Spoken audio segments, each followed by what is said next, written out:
ओम शांति। 4 मार्च 2024 ईश्वरीय ज्ञान। आज की मुरली। मीठे बच्चे, तुम रॉयल कुल के रॉयल स्टूडेंट हो। तुम्हारी चलन बहुत रॉयल होनी चाहिए, तभी बाप का शो कर सकेंगे। प्रश्न: विनाश के समय अंतिम पेपर में पास कौन होगा, उसके लिए पुरुषार्थ क्या है?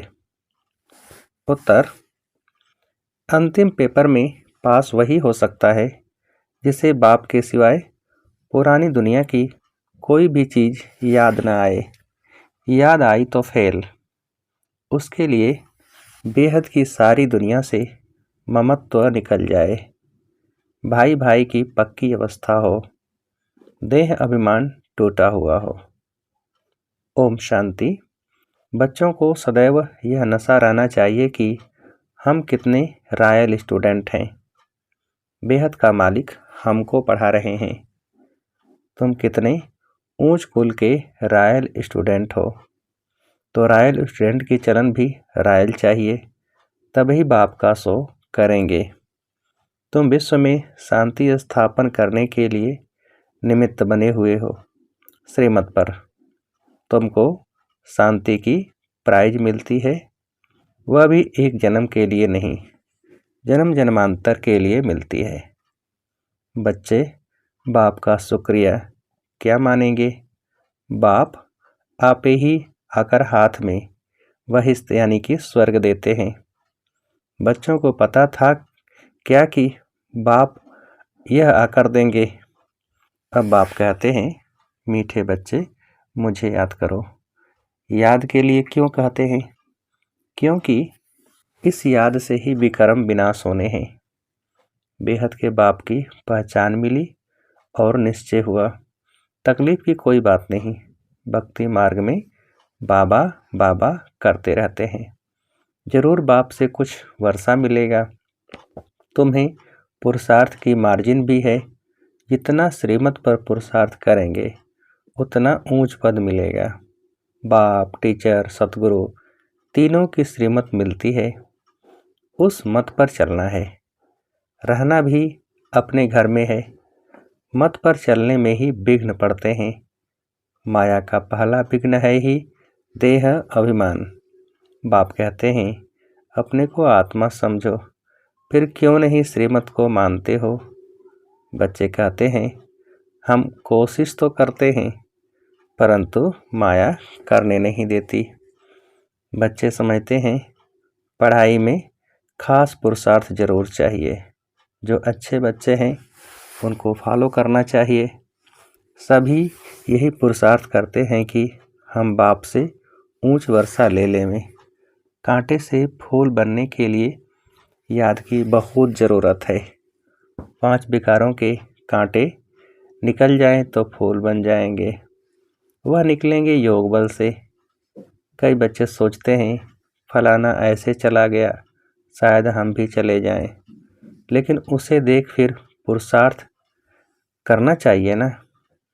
शरीर छोड़ें तो बाबा की याद हो, वशीकरण मंत्र याद हो और कुछ भी याद न हो सिवाय एक बाप के, तब प्राण तन से निकले। बाबा बस हम आपके पास आए कि आए। ऐसे बाबा को याद करने से आत्मा में जो किचड़ा भरा हुआ होगा वह सब भस्म हो जाएगा। आत्मा में है तो शरीर में भी कहेंगे। जन्म जन्मांतर का किचड़ा है, वह सारा जलना है। जब तुम्हारा किचड़ा सारा जल जाए तब दुनिया भी साफ हो जाए। दुनिया से सारा किचड़ा निकलना है तुम्हारे लिए। तुम्हें सिर्फ अपना किचड़ा नहीं साफ करना है, सभी का किचड़ा साफ करना है। बाबा को बुलाते ही हैं कि बाबा आकर इस दुनिया से किचड़े को साफ करो, सारे विश्व को पवित्र बनाओ। किसके लिए? उस पवित्र दुनिया में तुम बच्चे ही तो पहले पहले राज्य करने आते हो, तो बाप तुम्हारे लिए तुम्हारे देश में आए हैं। भक्ति और ज्ञान में बहुत फर्क है। भक्ति के कितने अच्छे अच्छे गीत गाते हैं, परंतु किसका कल्याण नहीं करते हैं। कल्याण तो है ही अपने स्वधर्म में टिकने में और बाप को याद करने में। तुम्हारा याद करना ऐसा ही है जैसे लाइट हाउस फिरता है। सुदर्शन को ही लाइट हाउस कहते हैं। तुम बच्चे दिल अंदर समझते हो बाप दादा से हमें स्वर्ग का वर्षा मिलना है। यह है ही सत्य नारायण की कथा, नर से नारायण बनने की। बाप समझाते हैं तुम्हारी आत्मा जो तमो प्रधान बनी है उनको सतो प्रधान बनना है। सतयुग में सतो प्रधान थे, अब फिर सतो प्रधान बनाने बाप आया है। बाप कहते हैं मुझे याद करने से ही तुम सतो प्रधान बन जाएंगे। बाप ने ही गीता सुनाई थी, अब तो मनुष्य सुनाते हैं। कितना फर्क हो गया है। भगवान तो भगवान है, वही मनुष्य से देवता बनाते हैं। नई दुनिया में हैं ही पवित्र देवताएं। बेहद का बाप है ही नई दुनिया का वर्षा देने वाला। बाप को याद करते रहो तो अंतमति सो गति हो जाएगी। तुम जानते हो बाप आते हैं संगम युग पर पुरुषोत्तम बनाने के लिए। अब यह 84 का चक्र पूरा होता है, फिर शुरू होगा। यह भी खुशी होनी चाहिए। प्रदर्शनी में जो लोग आते हैं उनको भी पहले शिव बाबा के चित्र के सामने लाकर खड़ा करो। बाप कहते हैं मुझे याद करने से तुम यह बन जाएंगे। फादर से वर्षा ही सतयुग का मिलता है। भारत सतयुग था, अब नहीं है, फिर बनना है। इसलिए बाप और बादशाही को याद करो तो अंतमति सो गति हो जाएगी। यह है सच्चा बाप। इनके बच्चे बनने से तुम सचखंड के मालिक बन जाएंगे।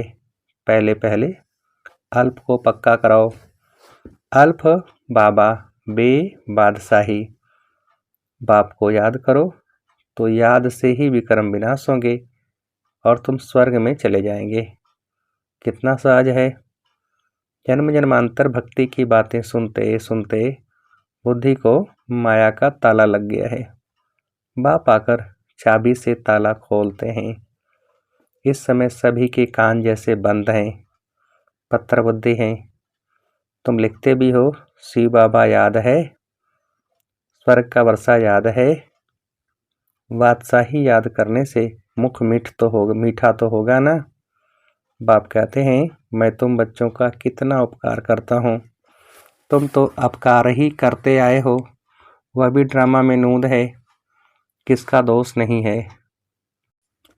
तुम बच्चों की यह मिशन है ही पत्थर बुद्धियों को पारस बुद्धि अथवा कांटों को फूल बनाने के लिए।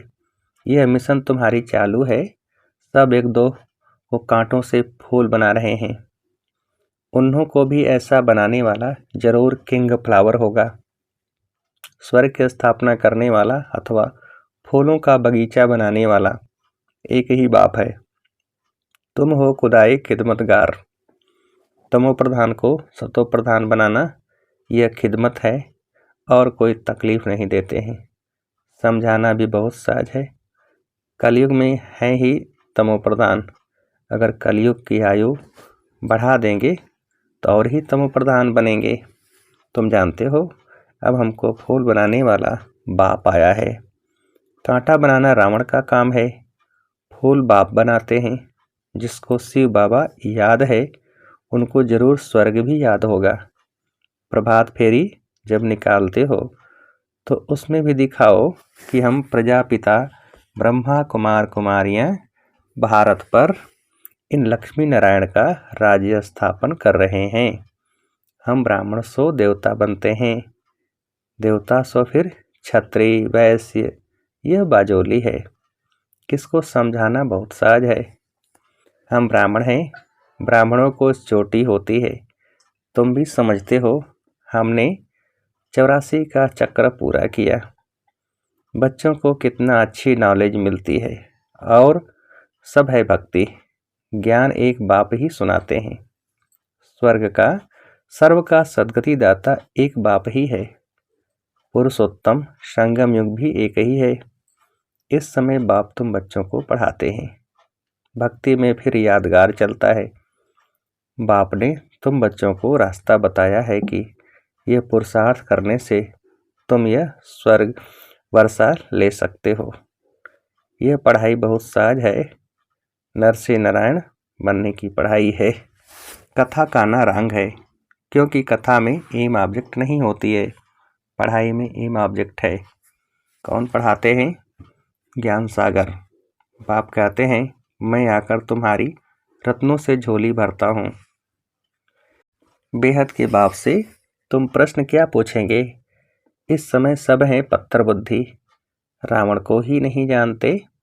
तुमको अब अक्ल मिलता है पूछने के लिए। मनुष्यों से पूछो, आखिर रावण है कौन? कब से इनका जन्म हुआ? कब से जलाते हो? कहेंगे अनादि है। तुम अनेक प्रकार से प्रश्न पूछ सकते हो। वह भी समय आएगा तो पूछेंगे, कोई रिस्पांस कर नहीं सकेंगे। तुम्हारी आत्मा याद की यात्रा में तत्पर हो जाएगी। अब अपने से पूछो, हम सतो प्रधान बने हैं? दिल गवाही देती है, अभी कर्मातीत अवस्था तो हुई नहीं है, होनी है। इस समय तुम बहुत थोड़े हो, इसलिए तुम्हारी कोई सुनते नहीं है और तुम्हारी बात ही न्यारी है। पहले पहले तो बताओ, बाप संगम युग पर आते हैं। एक एक बात जब समझें तब आगे बढ़ाओ। बहुत धैर्य से प्यार से समझाना है कि तुमको दो बाप हैं, लौकिक और पारलौकिक। पारलौकिक बाप से बेहद का वर्षा तब मिलता है जब सतो प्रधान बनते हो। बाप याद पड़े तो खुशी का पारा चढ़े। तुम बच्चों में बहुत गुण भरे जाते हैं। तुम बच्चों को बाप आकर क्वालिफिकेशन सिखलाते हैं, हेल्थ वेल्थ भी देते हैं, गुण भी सुधारते हैं, एजुकेशन भी देते हैं, जेल की सजाओं से भी छुड़ाते हैं। तुम बहुत अच्छी रीति मिनिस्टर आदि को भी समझा सकते हो। समझाना ऐसा चाहिए जो उनको पानी पानी कर देना चाहिए। तुम्हारा ज्ञान बहुत मीठा है। प्रेम से बैठकर सुने तो प्रेम के आंसू आ जाएं। हमेशा इस दृष्टि से देखो कि हम भाई को रास्ता बताते हैं। बोलो, हम श्रीमत पर भारत की सच्ची सेवा कर रहे हैं। भारत की सेवा में ही पैसे लगाते हैं। बाबा कहते हैं, देहली में सेवा का घेराव डालो, विस्तार करो, परंतु अभी तक किसी को घायल किया नहीं है। घायल करने में योग बल चाहिए। योग बल से तुम विश्व के मालिक बनते हो, साथ साथ ज्ञान भी है। योग से ही तुम किसको कशिश कर सकेंगे। अभी बच्चे भाषण भल अच्छा करते हैं, परंतु योग की कशिश कम है। मुख्य बात है योग की। तुम बच्चे योग से अपने को पवित्र बनाते हो, तो योग बल बहुत चाहिए, उसकी बहुत कमी है। अंदर खुशी में नाचना चाहिए, यह खुशी का डांस है। इस ज्ञान योग से तुम्हारे अंदर डांस होती है। बाप की याद में रहते रहते तुम अशरीरी बन जाते हो। ज्ञान से अशरीरी होना है, इसमें गुम होने की बात नहीं। बुद्धि में ज्ञान चाहिए। अब घर जाना है, फिर राजाई में आएंगे। बाप ने विनाश और स्थापना का साक्षात्कार भी कराया है।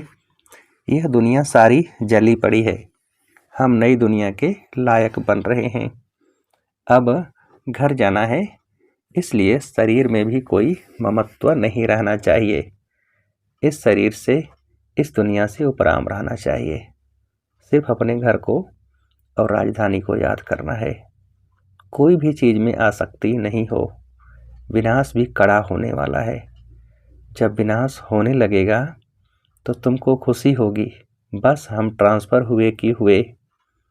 पुरानी दुनिया की कोई भी चीज याद आई तो फेल। बच्चों के पास कुछ है नहीं तो याद क्या आएगा। बेहद की सारी दुनिया से ममत्व मिट जाए, इसमें मेहनत है। भाई भाई की पक्की अवस्था भी तब रह सकती है जब देह अभिमान टूट जाए। देह अभिमान में आने से कुछ न कुछ घाटा पड़ता है। देही अभिमानी होने से घाटा नहीं पड़ेगा। हम भाई को पढ़ाते हैं, भाई से बात करते हैं, यह पक्की आदत पड़ जाए। अगर स्कॉलरशिप लेनी है तो इतना पुरुषार्थ करना है, जब समझाते हो तब भी याद रहे कि हम सब भाई भाई हैं। सब आत्माएं एक बाप के बच्चे हैं।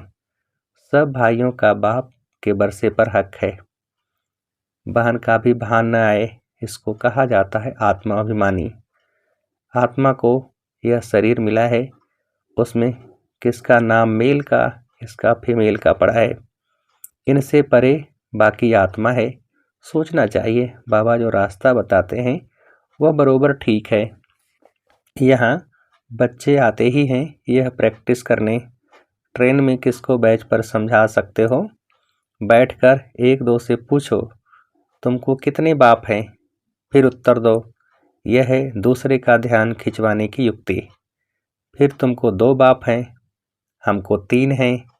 इस अलौकिक बाप द्वारा हमको वर्षा मिलता है। तुम्हारे पास फर्स्ट क्लास चीज है, कोई कहे इससे क्या फायदा है? बोलो, हमारा फर्ज है अंधों की लाठी बन रास्ता दिखाना। जैसे नन सर्विस करते हैं तुम भी करो। तुमको बहुत प्रजा बनानी है, ऊंच पद पाने के लिए पुरुषार्थ करना है। तुम सबको चढ़ती कला का रास्ता बताते हो। एक बाप को याद करते रहो तो भी बहुत खुशी होगी और विक्रम भी विनाश होंगे। बाप से वर्षा लेना बहुत सहज है, परंतु बहुत बच्चे गफलत करते हैं। अच्छा, मीठे मीठे से खेलते बच्चों प्रति माता पिता बाप दादा का याद प्यार और गुड मॉर्निंग। रूहानी बाप के रूहानी बच्चों को नमस्ते। हम रूहानी बच्चों की रूहानी बाप को नमस्ते। धारणा के लिए मुख्य सार। पहली पॉइंट, अंत समय में पास होने के लिए इस शरीर और दुनिया से उपराम रहना है। किसी भी चीज में आसक्ति नहीं रखनी है। बुद्धि में रहे कि अब हम ट्रांसफर हुए कि हुए। दूसरी पॉइंट, बहुत धैर्य और प्यार से सबको 2 बाप का परिचय देना है। ज्ञान रत्नों से झोली भरकर दान करना है। कांटों को फूल बनाने की सेवा जरूर करनी है। वरदान, बाप और सेवा में मग्न रहने वाले निर्विघ्न निरंतर सेवाधारी भव। विस्तार, जहाँ सेवा का उमंग है वहाँ अनेक बातों से सहज ही किनारा हो जाता है। एक बाप और सेवा में मग्न रहो तो निर्विघ्न निरंतर सेवाधारी सहज मायाजीत बन जाएंगे। समय प्रति समय सेवा की रूपरेखा बदल रही है और बदलती रहेगी। अभी आप लोगों को ज़्यादा कहना नहीं पड़ेगा, लेकिन वह स्वयं कहेंगे कि यह श्रेष्ठ कार्य है, इसलिए हमें भी सहयोगी बनाओ। यह समय के समीपता की निशानी है, तो खूब उमंग उत्साह से सेवा करते आगे बढ़ते चलो। स्लोगन, संपन्नता की स्थिति में स्थित हो, प्रकृति की हलचल को चलते हुए बादलों के समान अनुभव करो। संपन्नता की स्थिति में स्थित हो, प्रकृति के हलचल को चलते हुए बादलों के समान अनुभव करो। अच्छा, ओम शांति।